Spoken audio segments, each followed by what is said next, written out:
in this section that stood out to me was not admitting their mistakes. Team members are avoiding accountability. It's tough to improve if you think you're the best and you're making no mistakes within your team or even a sports team, because you can't have room for improvement, even if it might be needed. So it's really important that you have teams that are able to actually retrospectively look at themselves and understand what could have been a part that I made, or a decision that I made, or some kind of responsibility for me that could have gone wrong.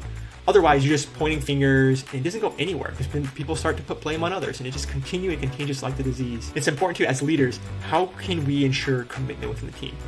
Well, to start with, we got to make sure that they're explicitly the key decisions on meetings, things that we decide on as a group, needs to be communicated to the team, right? So we're all aligned on what we discussed and we have documentation for it. Next thing is clear deadlines. So once we make a decision, we gotta respect those deadlines. We gotta own up and take accountability and discipline for what we committed to. And then another item here is understanding worst case scenario and contingency plans. Just in case things go wrong, we already have a backup plan, like an emergency plan. Natural disaster happens, you have your emergency kit, you're ready to go, and you make the decision much quicker.